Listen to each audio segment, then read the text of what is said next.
we had some very interesting presentations earlier on, so I think there's going to be lots of opportunity for further questions and discussion in that line. So welcome.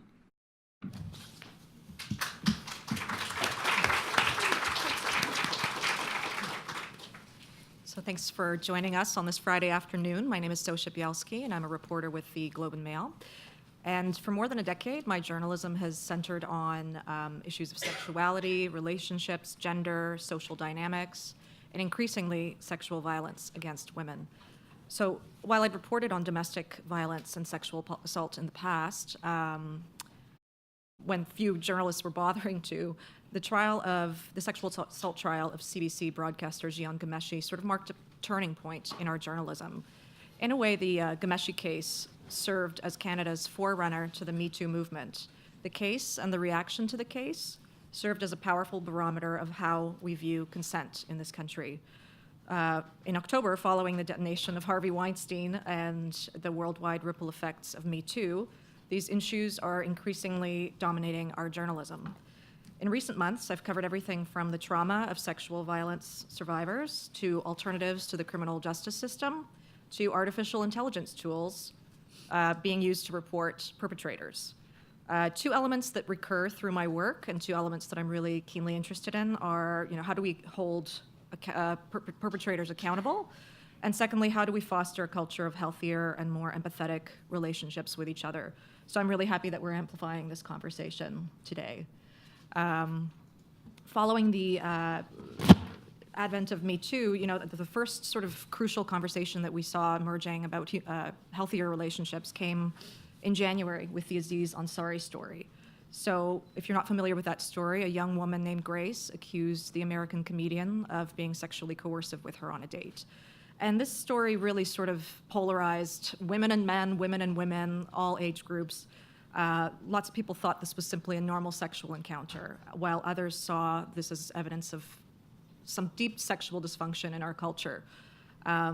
Karen, you and I spoke following the sort of eruption of that story, and you said something really important. You said that the story and the reaction to it revealed an absence of pleasure from our vocabulary and our imagination. So I'm wondering, at this stage of Me Too, why do you think it's important that we talk about sexual pleasure?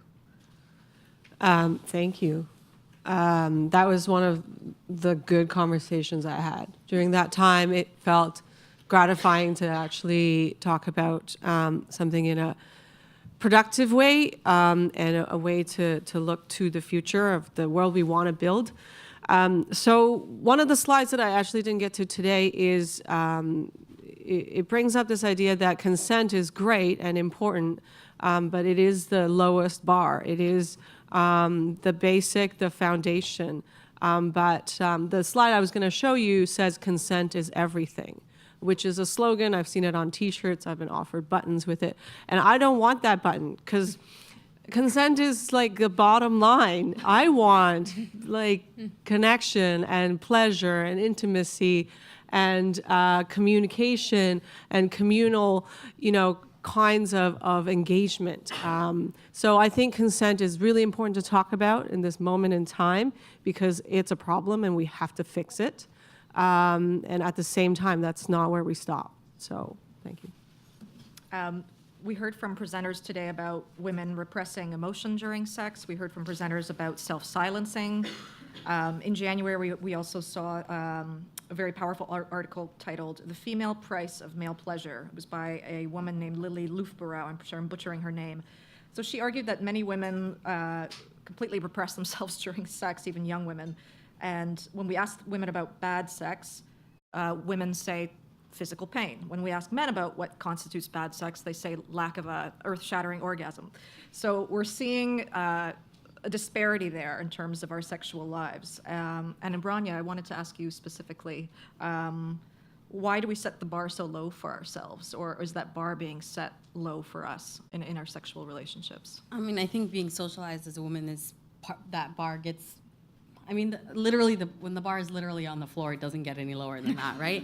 So, and I think that gets built upon everywhere in our lives, right? That you should be whether it's your behavior towards your male relatives, whether it's how you approach your intimate relationships, everything from a guy who is, bullying you on the playground, being told it's just because he likes you, all the way upwards. So, you got to admire his spirit because he won't take, take your no when you don't want to go out with someone.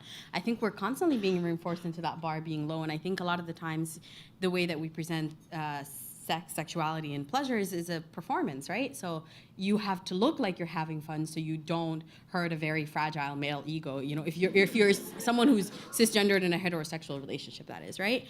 And at the same time, not only that, but that there is a fear of violence or retribution if you don't have that kind of performance. I think it's a lot of different things that are coming into play to like reinforce where that bar is. And I think you learn from a very young age that, you should be you should perform that kind of pleasure. And like, I know that like my earliest moment of feminist awakening was I had this like conversation with myself and I was like, yo, I'm too old to fake it. I really am.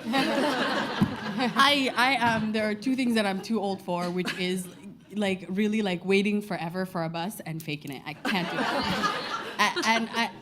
It's a big part of like really reinforcing that men should expect that, and having like really frank conversations with my male intimate partners and being like, and then realizing that I don't want you to fake it. I'm like, good, we're on the same page because it's not going down like that. It's not fun for him either, right? No, Yeah. definitely. So I think it's the expectations are different for people, and I think a big part of it is being socialized to be an object of male pleasure. You're either a site of pleasure, you're a site of violence, you're a partial noun, a never person, always, place, or thing. That's just the way that you get socialized into the world as a woman. Mm-hmm.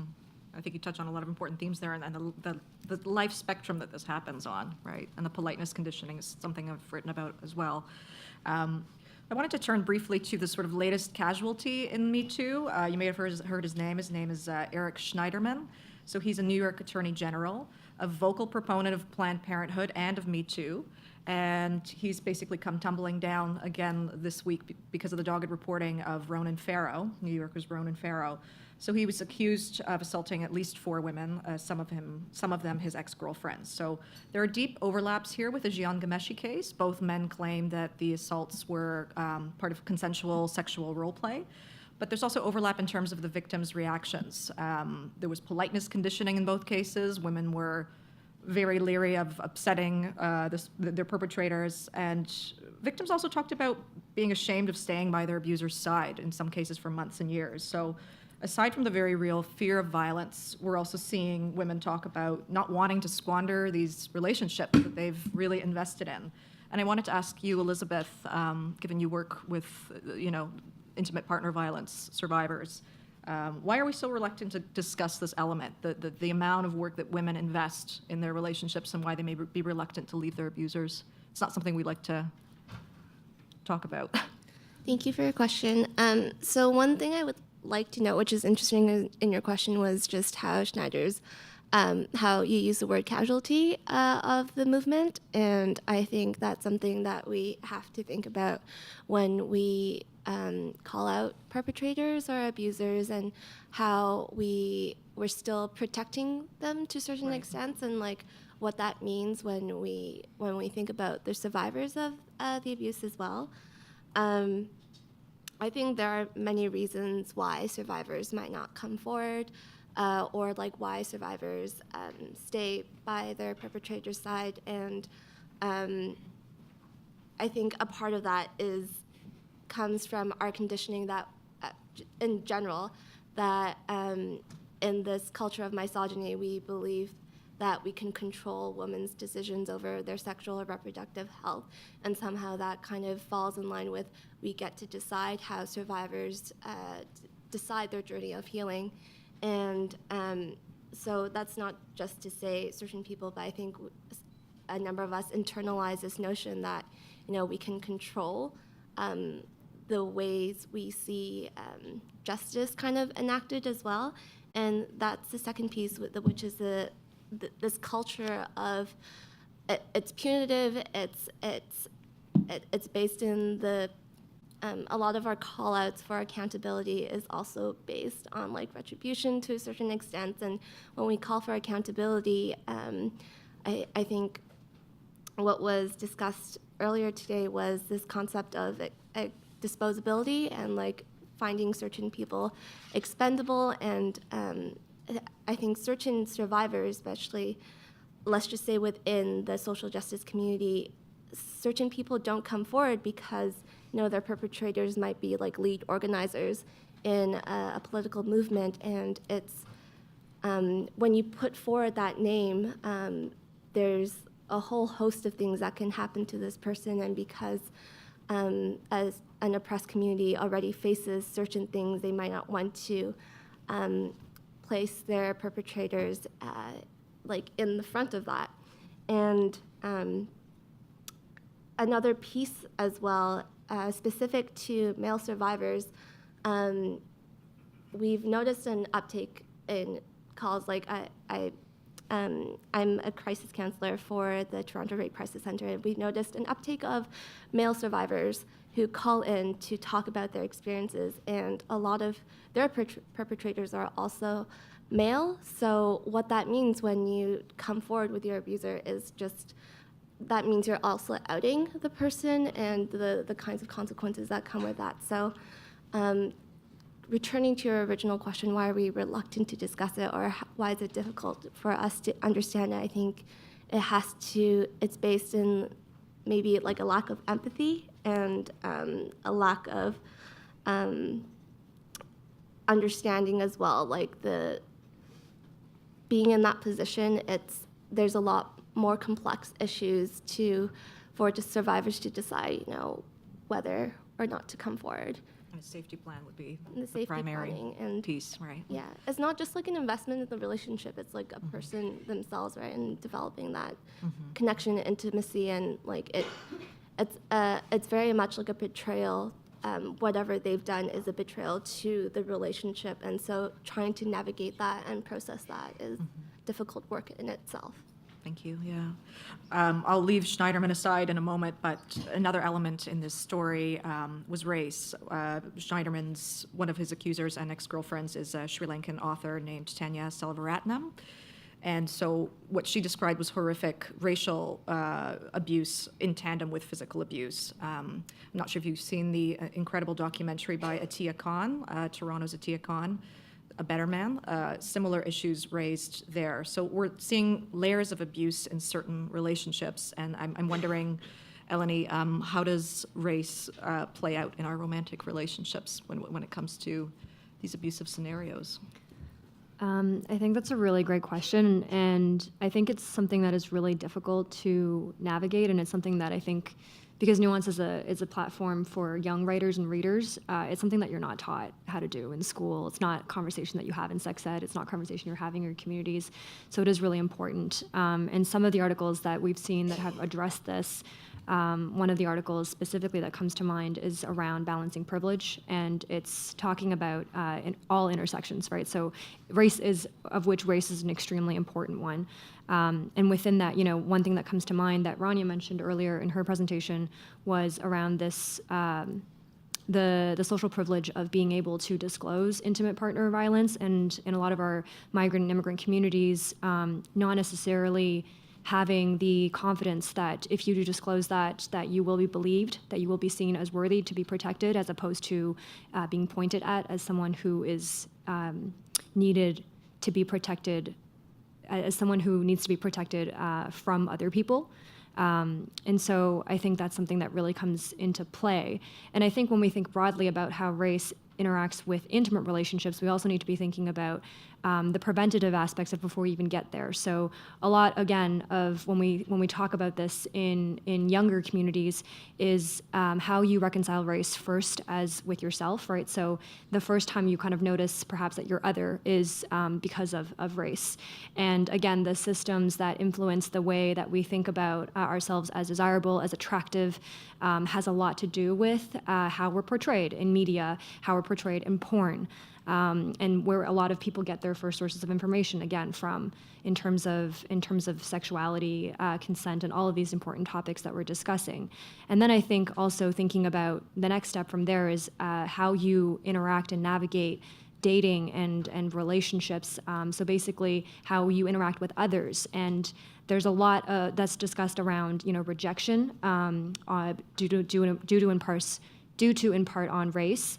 And I think what we're trying to do in our platform is helping young readers identify a lot more of how you navigate these situations and identifying sort of the warning signs and how you might process some of the emotions that come attached to it. Most of our current conversations are sort of invariably still focused on healthy relationships between women and men.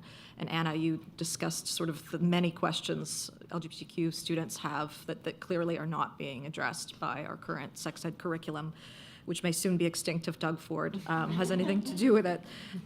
What does that narrow focus mean for LGBTQ youth who are navigating their first relationships? Do you see any particular urgent issue arising for them? Obviously, they have tons of questions, but. Yeah, I think it's a big question, and I think we do need to acknowledge that the sex ed curriculum has briefly, at least on paper, been strengthened. But that curriculum is only as good as the people who teach it. So it really is a paper tiger unless there are strong educators who aren't bringing their own homophobia and transphobia and queerphobia into the classroom, which is still a rare thing. Students are really aware, really adept, and can sense that discomfort. So even if sex ed looks stronger until sex educators are stronger, we haven't moved too far. What that looks like in paper in this era of online technology, is that people have access to identity labels. People have access to words to describe what they're feeling and what they want to call themselves, which is amazing. It is amazing that I learn new words from every group of youth that I work with, which is invariably true. I'll write things down and then Google later. Just, nod affirmingly when someone tells me how they identify and then look up what that means. Which is fantastic, but that doesn't actually give us increased language to talk about how our relationship feels, what to do when our relationships hurt, what to do when we're in community with people who are hurting us, what to do with our own traumas and insecurities as we come into our sexuality, often without mentors or guides or ancestors as queer and trans folks, because we don't have our parents or grandparents or aunts or uncles or cousins always to turn to and say, hey, this is what's happening. I'm breaking up. This hurts. And what's amazing to see in that absence is how youth are providing that for each other and becoming their own mentors and becoming their own family and being there and giving each other language for that relationship or that feeling. It's just whether or not they have space to gather and create that, because when they gather, they find ways to build it. Mm-hmm. Yeah, I've written about teen-to-teen sex ed, and it's fascinating what they do. First of all, they understand technology a lot better than their teachers, but I think you raise a really important point. We talk about sex ed. We also should talk about parents. I know there's a few parents in this group. We focus a lot on boys. Most recently, Toronto author Rachel Gisa did a deep dive into the subject with her new book, Boys, What It Means to Become a Man. So I wanted to ask the parents here, we talk a lot about toxic masculinity, consent, various buzzwords, but, are there nuanced messages that we aren't sending our sons? And a double-barreled question here for the parents of daughters. How do we talk about female agency without sounding like we're victim blaming? So for either the parents of sons or daughters. I parent, my stepchildren and my children, and, they're everywhere along that gender spectrum. And I think something that resonates with me is the autonomy of children's bodies is something that has been the basis of consent, of safety, of agency, all sorts of different things. I parent racialized children, I parent Black children. So there is a certain kind of acts, and also, side note, I would like to say that we have not yet mentioned the name of Tarana Burke, without whose work and her movement we wouldn't be having this conversation today. So I want to take a moment to honor the Black woman who made that conversation possible. And also for the question that Elizabeth was engaging with, there's a hashtag online called #WhyIStayed, and I think it's a really good space to kind of explore that conversation further. But parenting Black children, there's a certain kind of access to Black bodies that is constant and endless. My 3-year-old child, who speaks about himself in the third person, as because he hears everybody being like, feed him, bathe him, etc. So he comes up and he says, his name is Malik and don't touch his hair. And it's funny and it's scary, because so constantly people touch his hair, and people ask me, can I touch his hair? I'm like, ask him. And he just goes, no. And he's got his block hand ready. And that's terrifying to me, is that there's a certain access and everything from go give your uncle a hug, give your grandma a kiss, do this. And, and it's, Malik, you don't have to touch or kiss or hug anyone, including me and Papa and Tata. You don't have to do that with anybody. And that's has been a really amazing conversation. And it's really incredible to me how many adults take offense to that. I'm like, chill out, back up. You don't need a hug that badly. Like, that's been really remarkable. And it's really interesting to see how he's, engaging, all my children engage with people who are of different genders than them, and how they are really conscious about asking for permission and having these kinds of conversation, and also co-parenting with a cisgendered straight black man, and like having conversations with him about like, oh, I'm gonna have a conversation with I co-parent my stepdaughter, and having a conversation about she's going on a trip, and wanting to talk about, well, she's going away, we should have a conversation about keeping yourself safe. And I was like, back up, rewind, what does that entail? Walk me through it. You know what, let's just sit down. And having a conversation about what that looks like. I'm like, I believe that she could probably teach you a lot more than you could teach her. I worry very much about how we frame these conversations with young girls. And I worry that it fills us with such a sense of responsibility. You're just like, you gotta leave home at night, you're like, what am I wearing? Can I run in these? I can't run in these shoes. My hair is in a ponytail, that's easy to grab. Do I have my keys between my fingers? How am I gonna get home? I should text someone before I arrive. Is my phone charged? You're constantly doing all that stuff, and like, don't get assaulted. It's like this big neon light flashing above your head every time you walk out the door. And conversations around, even for we all in our communities, particularly in Black and East African communities, we collaboratively parent in lots of interesting ways. And having a conversation of chatting with my cousin and his friends, and they're like, oh, I'm so scared to text this girl, what if she's gonna say that I did something to her? And I'm like, listen here, you're scared to go on this date because you're afraid that you're gonna get accused of something. First of all, check yourself. The girl you're going on a date with is texting her friends, this is his license plate number, just in case I turn up missing.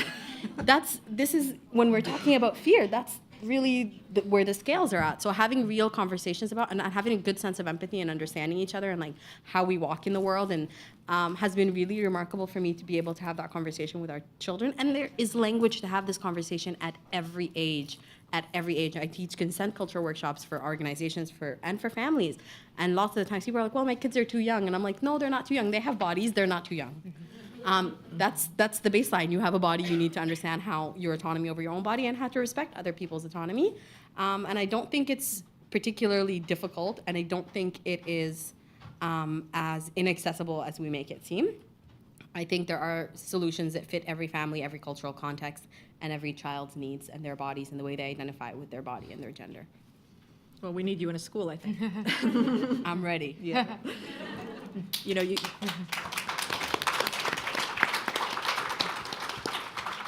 Your anatomy of the apology was fantastic. And so, among men, we've seen various reactions to this movement. They really span the gamut. We've seen sort of a shock about prevalence. People had no idea this was happening so often. Other men got very uncomfortable. Karen, you mentioned, mentors being afraid to mentor women at work, which is ridiculous, for fear of being falsely accused. On the other end of the spectrum, we have folks like Woody Allen, Roman Polanski, Bill Cosby decrying the movement as a witch hunt, a lynching, McCarthyism, you name it. And then there are the men who are horrified and who genuinely want to push for change. I'm wondering what specific actions men can take to be allies to women right now, other than apologizing constantly. Any specifics? Any of you? Does any men in the room want to tell us? I mean, not to put you on the spot, but to put you on the spot, also just ideas, right? Like, there are many ideas. I will start, but if you have some, I welcome hearing them. I think having conversations that are like high date. So I had trouble wanting to show up because I was, fearful of this and that. My mom said, you were fearful too, and stuff like that. What is it like for you in this world? I think those are really powerful conversations, and to really get to a place of believing somebody else's, and that includes believing that guy who's fearful, instead of saying, you are fearful, I'm fearful. We're actually all fearful. So having some of those conversations, as opposed to like, whose fault is it, before there's anything going on. So actually trying to have a conversation not from a place of fear, I think would change a lot. And, you know, empathy and those things, it's so easy to say that word. It is so hard when it matters, right? So I can empathize with survivors quite easily. I think that's hard for some folks. But it is very hard to empathize with hurt people who hurt people for a lot of other folks. And so that's where I think some of our work continues to be, and doing some healing from masculinity, doing some healing from the kinds of ways that you are bound as somebody who practices or has been imposed, have had masculinity imposed on you. In some of those ways, I think if you can heal from that a little bit, then you might have a little bit more room to let other people heal and help in their healing too. Those are some thoughts. Do I have any volunteers?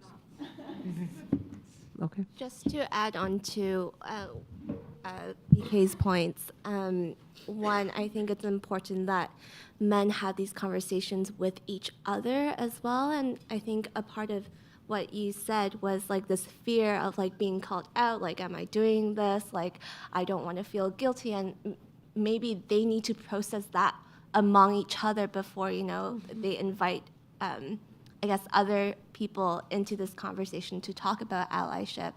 And I read a while ago that there was like a difference between how men kind of conceptualized what like good sex meant and like what women conceptualized good sex as well. And a part of that was men's conceptions around sex is still based in this consent language and narrative. And again, like BK has mentioned, we have to move beyond like legalities. We have to move beyond permission and help men as well connect back to themselves, connect to desire, connect to embodiment, connect themselves to what, you know, intimacy really means with another person, and that means connecting with themselves. So raising the bar. For men to raise the bar for themselves. How are we for time? I think we got large stop sign. We have our stop sign in the back. Yeah. Okay. Oh, there it is. It's a big red stop sign.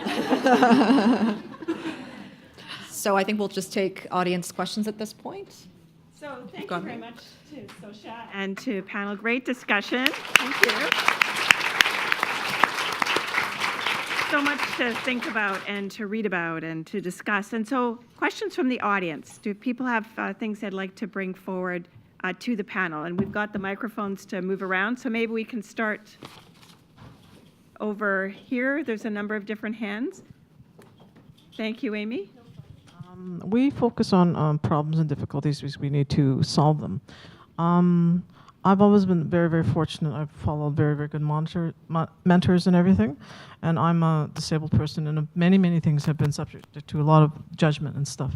But what I've learned from my life, from the good mentors and people, is that we don't hear enough about the people who have successful relationships and what they do. Okay, I grew up in a very good home, and I was exposed to understanding about a lot of things, and I've never been like a disinclusive person. I'm very inclusive, known as a human teddy bear. I would like to also foster this idea that there are ways of dealing with things, but they're not apparent because everything is so individual and a personality. It's sort of like we're so much onto doing this and losing some of the social skills. Learning to use a mixer in how you deal with people. It is so different for everybody. There is no hardcore way. One is right for one person and one is right for not another person. But trying to slowly find your way in towards healthy relationships, whether you choose not to do, when to do is all your decision with the person. But I've been very blessed too. And one thing I would just say to somebody when I'm with somebody and I was having, a good time with someone. It was my birthday and had a great time. I slept in the same room with a guy, and I told him right immediately, I ain't have anything to do with you. You can take care of it on your own, and I'm not doing this with it, and I have no problems with it. Always been very, very feeling very safe, and I spread these things to other people, and I try to educate them, but I'm really, really appreciate the panel and what they do, because it brings forth a lot of things I've been dealing with my whole life. That's it. So thank you. Thank you for that comment. Any other comments or questions? Yes, I see some people just a little further back. Yes.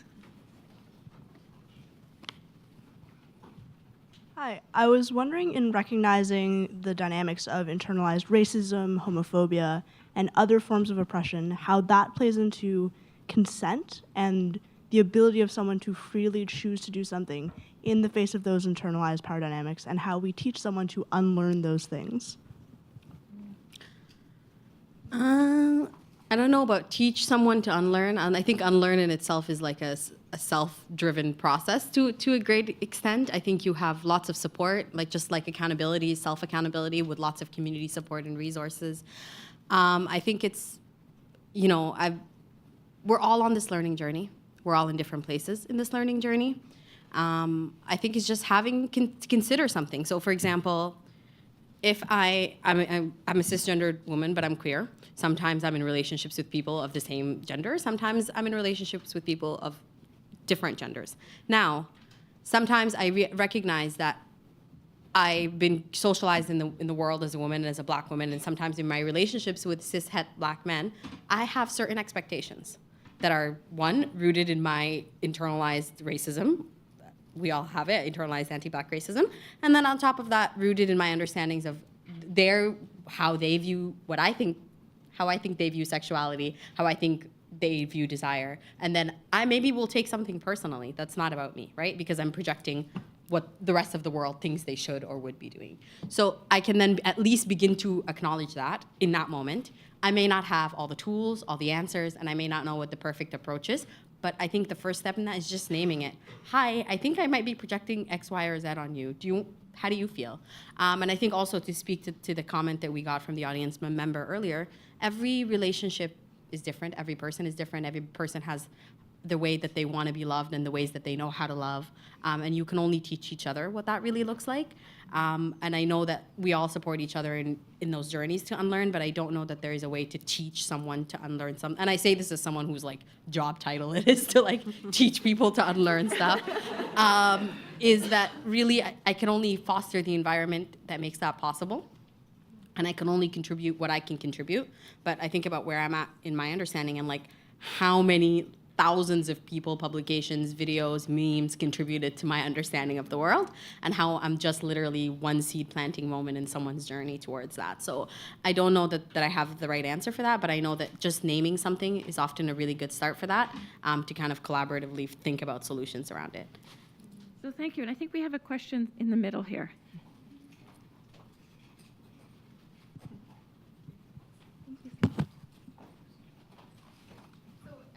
Hello. So I just want to say thank you so much to all the panelists. I really enjoyed all of the conversations that you brought forward. I just had a question for Anna. Given your extensive experience working with youth, I wanted to share with you an experience that really stuck with me, and I'd love to hear your insight. So I used to volunteer at my undergraduate institution's sexual assault center, and I was with the outreach team, and we would go to high schools in the area, and we would do workshops on sexual assault myths, consent culture, gender boxes, gender stereotypes, all that. And then, so at the end, we would be handing out condoms to students, or we wouldn't hand them out, we would just present them, and they could come up and take whatever they liked. And then at the very end of presenting one workshop, this one student approached the table, and she was kind of, awkward, fumbling around, didn't really know what to do, and she goes to grab a condom, and she says, "I promise I'm not a whore, I just wanted to see what this was all about." And in that moment, I just felt kind of defeated, we just gave this great presentation about sexual assault myths and debunking all of the internalized misogyny that comes along with victim blaming.